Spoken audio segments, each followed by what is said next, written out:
परम सत्कार योग गुरु प्यारी साध संगत जी, राधा स्वामी जी संगत जी। इस वीडियो में 3 बहुत अच्छी बातें लेकर हम आए हैं जी, जिसको सुनकर आपको बहुत अच्छा लगेगा जी, और बहुत सारी संगत को इससे फायदा भी होगा जी। इन तीनों बातों को बताने के बाद हम आपके साथ कुछ सवाल जवाब भी शेयर करेंगे जी, जो इंग्लैंड के साउथ हॉल के बताए जा रहे हैं जी। वीडियो शुरू करने से पहले मेरी आप सबसे विनती है जी कि कमेंट में राधा स्वामी जरूर लिखिए जी। संगत जी, सबसे पहले हम बात करते हैं उस सबसे अच्छी बात की जो आपके दिल को खुश कर देगी जी। संगत जी, बहुत ही जल्द बाबा जी और हुजूर जी वापस इंडिया लौटने वाले हैं जी। लंबे समय के इंतजार के बाद बाबा जी और हुजूर जी अब इंडिया की संगत को दर्शन देने वाले हैं। राधा स्वामी जी, आप जी से विनती है कि चैनल पर नए हैं तो प्लीज चैनल को सब्सक्राइब करें और कमेंट में राधा स्वामी जी जरूर लिखिए जी। इसी महीने के आखिर से भारत में भंडारे शुरू होने जा रहे हैं और अब आगे लगातार दिसंबर तक भंडारे होंगे जी। ये भंडारे ब्यास, दिल्ली, सिकंदरपुर, हैदराबाद, नागपुर और कोलकाता में होंगे जी। कोलकाता में भी भंडारे की तारीख बदल दी गई है। जो संगत कोलकाता या उसके आसपास से हैं, उन्हें जानना बहुत जरूरी है कि पहले कोलकाता में भंडारा 7 सितंबर का होना था जी, जिसको बदलकर अक्टूबर कर दिया गया है जी। संगत जी, अब देश के हर कोने की संगत अपने पास के सेंटर पर बाबा जी के दर्शन कर सकती है जी, क्योंकि बाबा जी अब दिसंबर तक लगभग देश के हर कोने में सत्संग फरमाने जा रहे हैं जी। 2 महीने के लंबे इंतजार के बाद बाबा जी के दर्शन का मौका अब संगत को मिलने वाला है जी। संगत खुशी से दर्शनों और सत्संग का लाभ उठा सकती है जी। संगत जी, दूसरी अच्छी बात यह है कि रेलवे ने ब्यास जाने वाली संगत के लिए एक खास ट्रेन जिसका नाम है वंदे भारत, उसको शुरू कर दिया है। जम्मू और पठानकोट की तरफ से आने वाली संगत को इस ट्रेन से बहुत ही फायदा होगा जी। ये ट्रेन माता वैष्णो देवी कटरा से लेकर अमृतसर तक चलाई जा रही है जी। इस ट्रेन की डिटेल्स आप स्क्रीन पर भी देख सकते हो जी, और वीडियो को पॉज करके आराम से नोट कर सकते हो जी। ये ट्रेन सिर्फ पौने घंटे में जम्मू से ब्यास पहुंच जाया करेगी जी, और हफ्ते में 6 दिन इस ट्रेन को चलाया जाएगा जी। मंगलवार को यह ट्रेन नहीं चलेगी। जम्मू से ब्यास पहुंचने में पहले 6 से 7 घंटे लगते थे, लेकिन अब इस फास्ट और आरामदायक ट्रेन में 4 घंटे से भी कम का समय लगेगा जी। संगत जी, तीसरी अच्छी बात यह है कि पंजाब रोडवेज ने अब फरीदकोट से ब्यास के लिए पीआरटीसी की एक बस शुरू की है जी। ये बस कोटकपूरा से चलकर सीधे ब्यास जाएगी जी। आपको बता दें कि इससे पहले कोई भी सरकारी बस सीधे ब्यास नहीं जाती थी जी, जिससे डेरा ब्यास जाने वाले संगत को असुविधा होती थी। अब जब ब्यास के लिए सरकारी बस सेवा शुरू हो गई है तो स्वाभाविक रूप से डेरा ब्यास जाने वाले संगत को इसका लाभ मिलेगा जी। यह पहली सरकारी बस है जी जो यहां से ब्यास जाएगी। इस बस सेवा के शुरू होने से डेरा की संगत में खुशी की लहर है जी। यह बस प्रतिदिन सुबह 6:29 पर कोटकपूरा नए बस स्टैंड से रवाना होगी जी, और फरीदकोट, मुदगी, तलवंडी, भाईचौक, जीरा, मक्खू, सुल्तानपुर, लोधी, कपूरथला होते हुए ब्यास पहुंचेगी जी।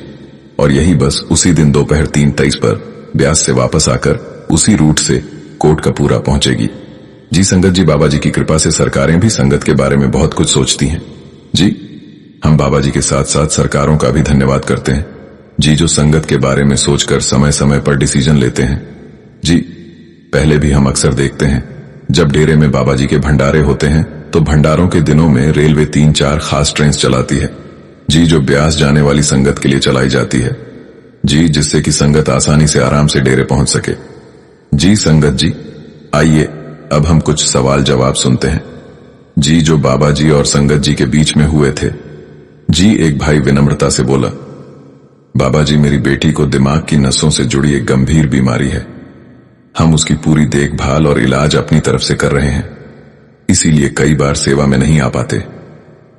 बाबा जी ने प्यार भरी मुस्कान के साथ उसे समझाया, बेटा, जब घर में कोई बीमार होता है और हम उसकी सेवा करते हैं तो वह भी सेवा ही है। ये जिम्मेदारी मालिक ने तुम्हें दी है तो इसे दिल से निभाओ, बाकी सब कुछ मालिक पर छोड़ दो, वही हर बीमारी का इलाज करने वाला है।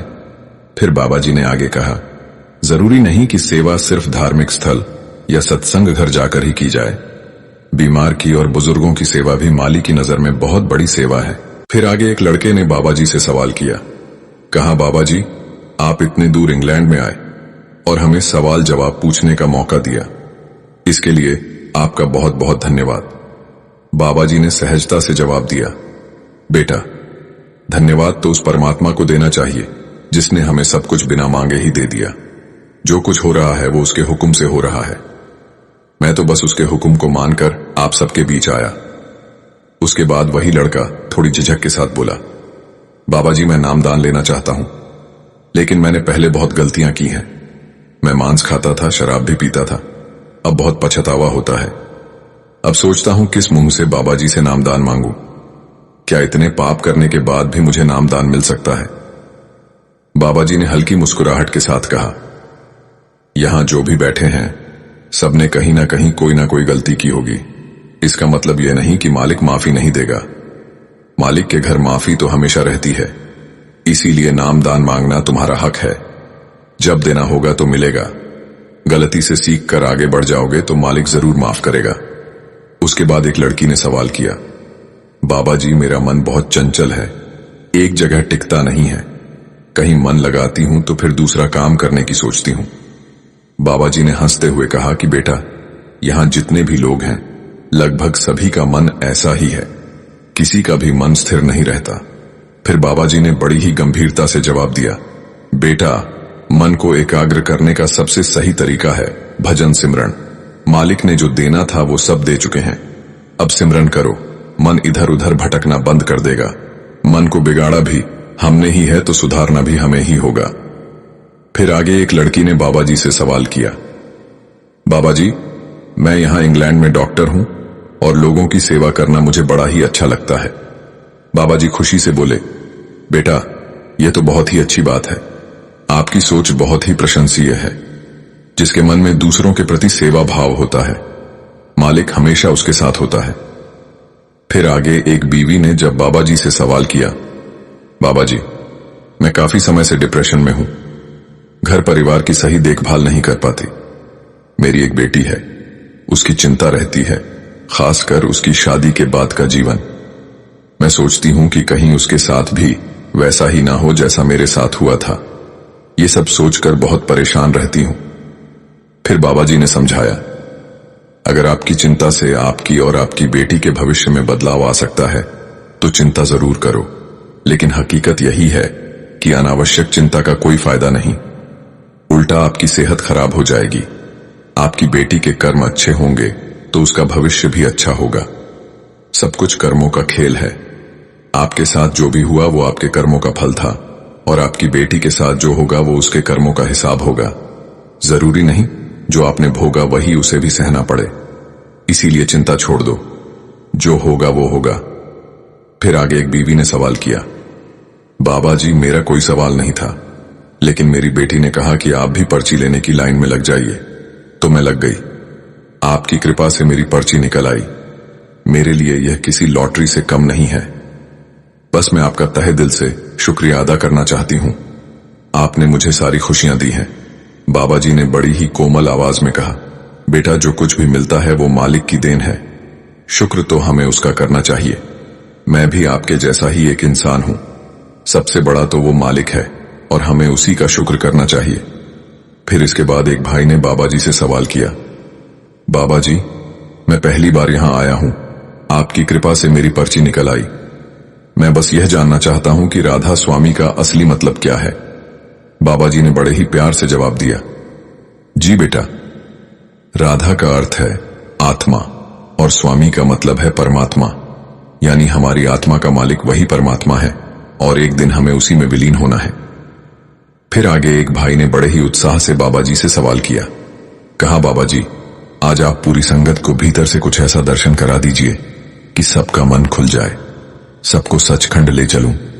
बाबा जी मुस्कुराए और कहने लगे, बेटा, अगर सिर्फ शब्दों में कह देने से सब मिल जाता तो मैं अपनी संगत को पहले ही सब कुछ दे देता। लेकिन हकीकत तो यह है कि लफ्जों के बदले सिर्फ लफ्ज ही मिलेंगे। करनी में जाहिर करोगे तो मालिक अपने आप कृपा करेगा। बाबा जी ने कहा, मेहनत करनी होगी, तब जाकर कभी किसी चीज की मांग भी नहीं करनी पड़ेगी। मालिक बिना मांगे ही सब कुछ दे देंगे। फिर आगे एक बुजुर्ग बीवी ने अपनी कहानी साझा की। बाबा जी, मैं लगभग 28-29 साल से डेरे आती हूँ और मेरी शादी को 30 साल हो चुके हैं। शादी के शुरुआती दिनों में मैंने अपने पति को भी डेरे लाने की कोशिश की थी। मुझे मेरे घर में राधा स्वामी का नाम भी लेने नहीं देते थे।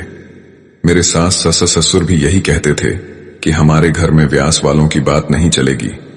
लेकिन बाबा जी, आपकी रहमत ऐसी रही कि धीरे धीरे मेरे पति खुद सत्संगी बन गए। कुछ दिन पहले हम अपने बच्चों से मिलने इंग्लैंड आए थे और आपकी मेहरबानी से मेरे पति मुझे यहाँ आपके दर्शन करवाने लेकर आए हैं। जी, बाबा जी ने बहुत ही नम्र स्वर में कहा, बेटा, मालिक पर भरोसा रखो और हमेशा उसका धन्यवाद करते रहो। हम किसी पर जबरदस्ती नहीं कर सकते। अगर घर का कोई सदस्य आना नहीं चाहता तो हमें मजबूर नहीं करना, बल्कि अच्छा उदाहरण बनकर दिखाना है। जब मालिक चाहेगा वो अपने आप खींच लेगा।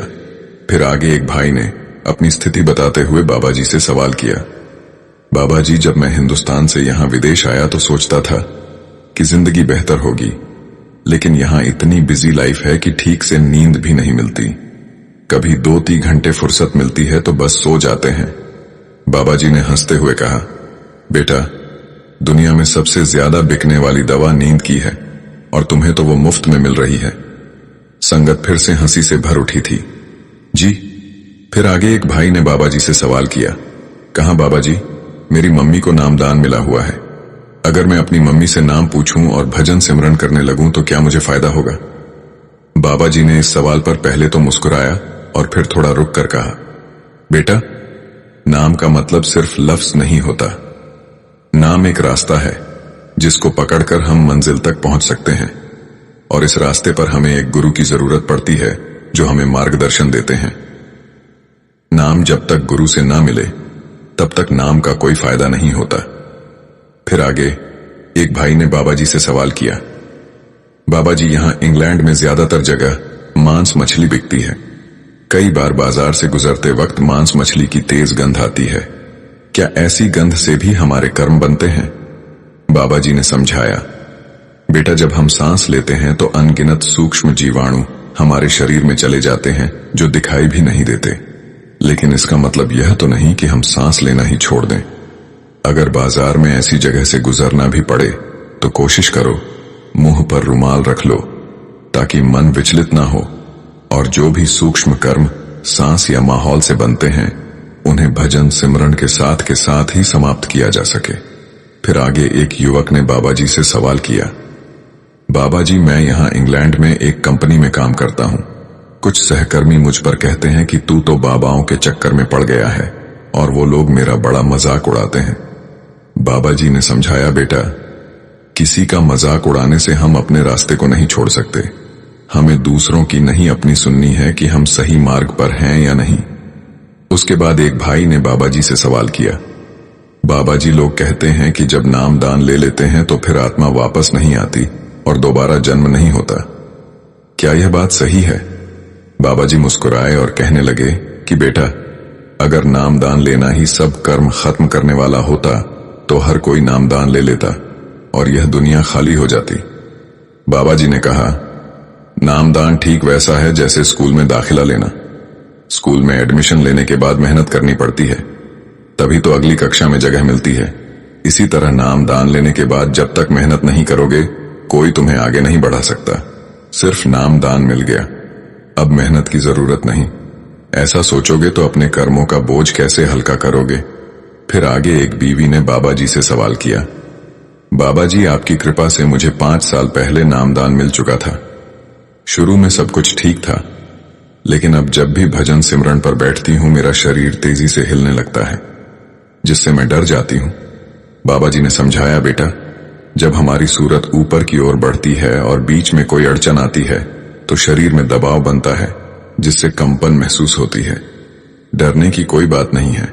अगर ऐसे समय में भी तुम भजन सिमरन करते रहोगे तो यह रुकावट अपने आप दूर हो जाएगी।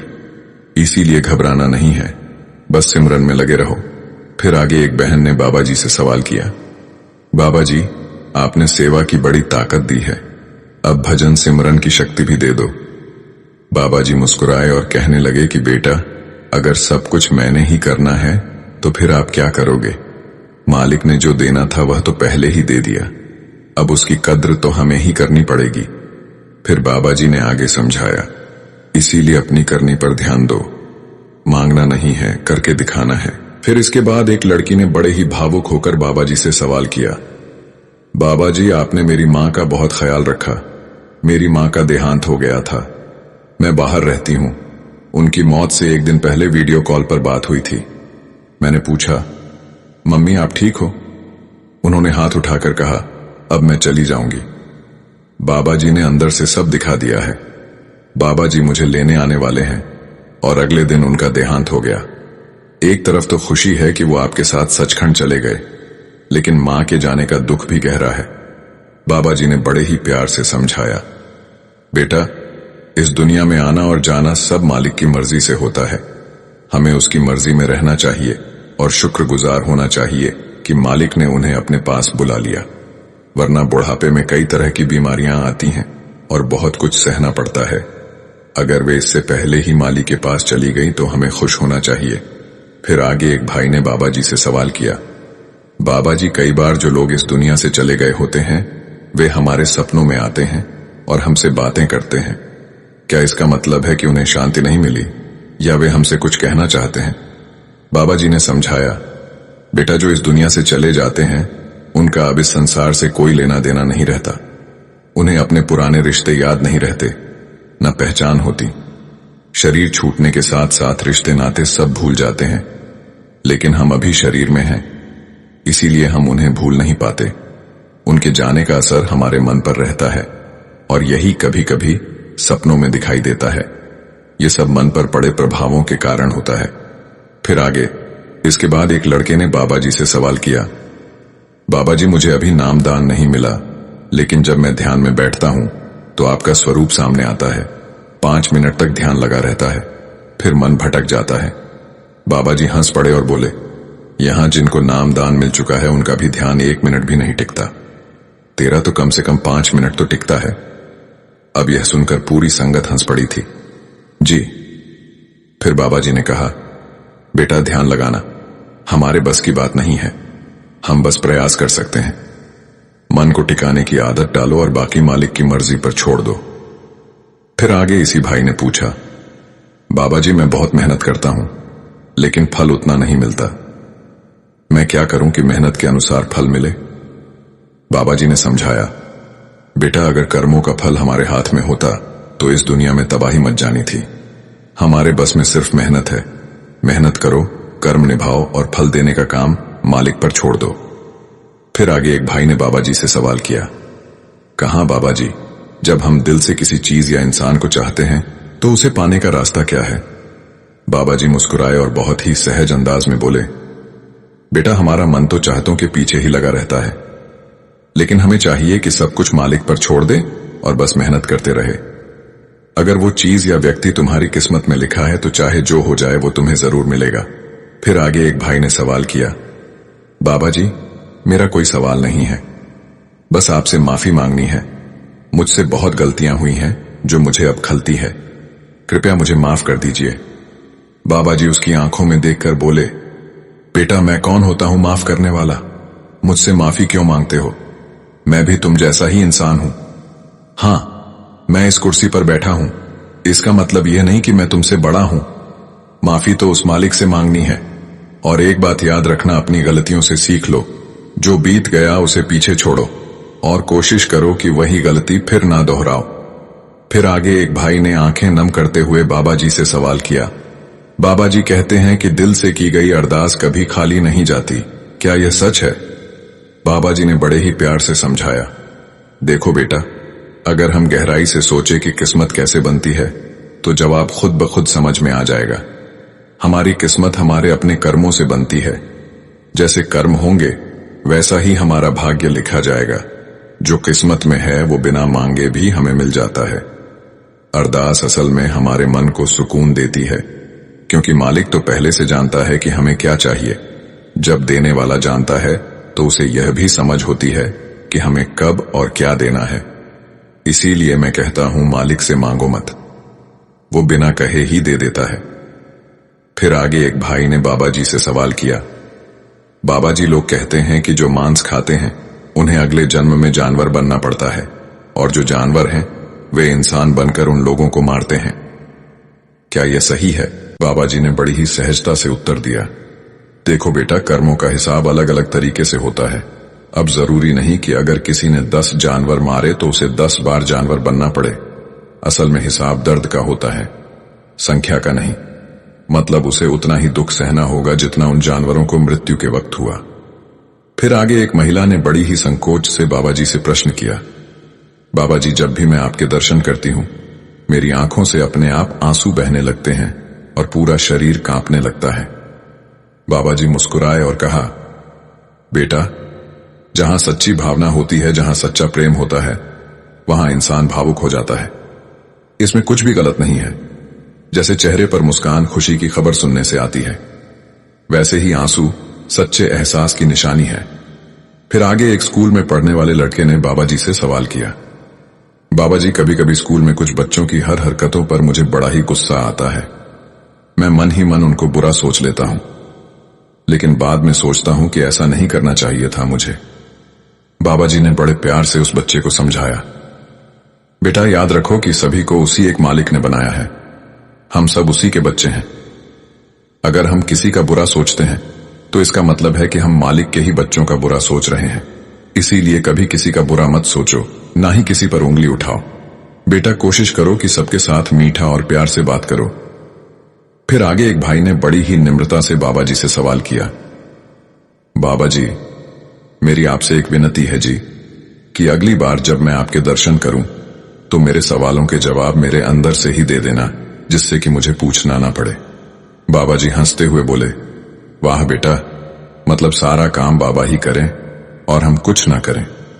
यह तो नहीं कहते कि हम मेहनत करेंगे, अपने अंदर का दरवाजा खोलेंगे जिससे हमें खुद जवाब मिलेंगे। उल्टा सारी जिम्मेदारी बाबा पर डाल दो तुम।